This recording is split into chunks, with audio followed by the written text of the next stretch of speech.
So on one of the comments on my YouTube channel, someone asked this question, should I remove my gallbladder because of a stone? Okay. Well, the first thing I want to let you know is that check with your doctor before doing any of the things I'm going to tell you to do right here, okay? I'm not telling you not to take your gallbladder out. I'm not telling you to take your gallbladder out. But I want to just give you information to think with. Let's start off with some of the symptoms that can occur with a gallbladder problem and or a gallbladder stone, right shoulder pain. Because if there's tension right here and there's swelling, it'll put pressure on the nerve called the phrenic nerve that goes right up to the right side, right into your neck. Okay? It can go up to your head as well. A lot of people have this and they think it's an injury to the shoulder, but it's coming from the gallbladder. If you're curious about that, if you have that, just massage into that area underneath your right rib cage and see if the right shoulder pain goes away. Usually it will just go away like that. Then you know there could be a problem. Okay, bloating, indigestion, pain or tension or fullness underneath the right rib cage, anywhere in this area right here. And there's a lot of other symptoms as well. When we're talking about stones though, we want to know what causes stones. This is the most important piece of information, okay? Now, if your entire gallbladder is completely impacted with stones, that's kind of a no-brainer. You've gone past the point of reversal, and if it's just there's too many stones in there, you might need just to have the whole thing out. But if there's just one stone in there, okay, there's other things that you may want to look at.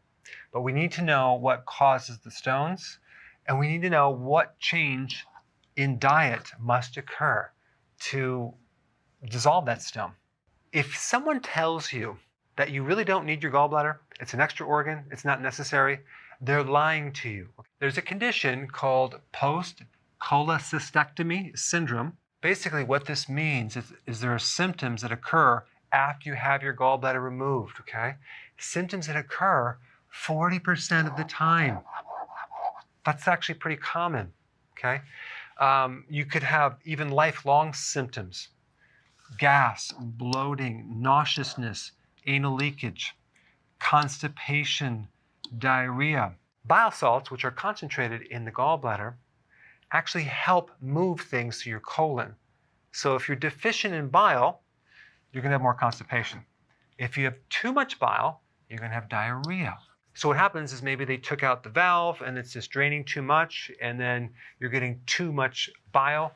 Or in another situation, because you don't have the sac that holds and stores and concentrates the bile, then what happens is you're going to be bile deficient and you'll have more constipation because the gallbladder actually concentrates the bile up to 20 times. So it's super concentrated. So now we have a situation where we have diluted bile and you're no longer going to have the power to extract the vitamin A, D, E, K from your foods, not to mention the omega-3 fatty acids and the DHA. You can't pull those out as much anymore. And so what happens is you could start becoming deficient in vitamin A, vision problems at night, can't see, vitamin D, bone pain, calcium problems, vitamin E, heart, K1, which is bleeding and bruising, K2, which is calcium deposits, DHA is lack of memory problems. So there's all sorts of things that can happen long-term by not having enough bile. So what I'm trying to point out is this: if you're going to have the gallbladder out, there should be a very good reason, not just one little stone. All right, so now let's talk about what causes a stone. Very, very important. It's really a combination of two things: too much concentration of cholesterol plus too little bile salts. The bile salts help to break down the cholesterol. So it's a combination of both of these right here. So it's not just about having high cholesterol. You also have to have a deficiency of bile salts to have a stone form. Now, what you'll need to know is what could deplete your bile salts, okay? Birth control pills, okay? Or too much estrogen. How do you get estrogen? From commercial dairy, okay? That could do it as well. High levels of cortisol, and I'm talking like prednisone, like the medication prednisone, can deplete your bile.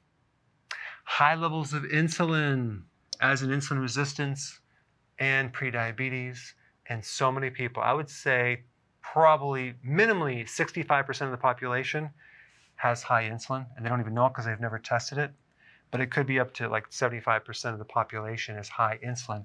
And that's going to deplete your bile salts eventually. And that comes from high carbohydrate diets. All right, liver damage. Why? Because the liver makes bile.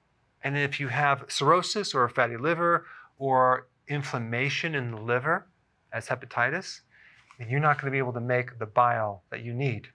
Also, you don't have enough flora or friendly bacteria in your colon.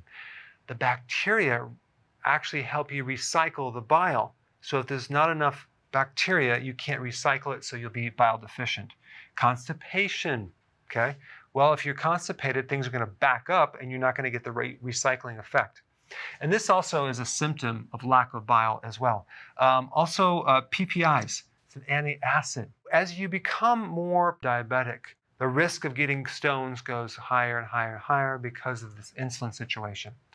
Higher amounts of vegetables to help counter some of the cholesterol. If you're doing high cholesterol foods and eggs and things like that, that's fine, but offset it with vegetables as well. Plus this give the microbes fiber that they need to feed so they can become plentiful, so they can help you recycle the bile as well. Higher fat diet. Now wait a second, I thought that we're supposed to cut the fat back, all right? Well, I'm going to put a link down below. It's a very interesting study, okay, that talks about bile salts. I'm not going to give you the long-term name for bile salts. I'm just going to say bile salts. Bile salts in diets higher in fat prevent gallbladder stones during weight loss. Interesting. The meta-analysis herein suggests that UDCA, that's a type of bile salt, and or a diet higher in fat decreases the overall risk of gallbladder stones forming during weight loss. Now why? Because what triggers the bile release and production is saturated fats, okay? Interesting. You would think I need to cut the fat down, but actually when you do low-fat diets, it increases your risk of getting a stone. Interesting. Now, if you get on a ketogenic plan, you start eating a tremendous amount of fat, it could be that you just don't have enough bile to digest the fat, and you will get symptoms of bloating and things like that. You need to cut back. But the point is that consuming the fat isn't the thing that is causing the stone itself. It's the lack of bile. Moderate protein, we talked about that. Modifying dairy, because this can give you more estrogen and other hormones. That could aggravate the situation. And also nuts. Now, the nuts don't cause gallstones, but they can aggravate the gallbladder, especially if you're consuming raw nuts and they're not germinated, which means you're soaking them and drying them out, and you're getting rid of certain factors that inhibit digestion. And lastly, the quality of food is very, very important. If you're consuming things cooked with vegetables like soy oil or corn oil, or in your dressing you have soy oil, it's GMO, so that's why I'm saying do organic. Or you're consuming non-organic things, you got pesticides, insecticides, things like that. So you want to go more quality, and hopefully then you can avoid getting your gallbladder removed. Hey, if you're liking this content, please subscribe now, and I will actually keep you updated on future videos.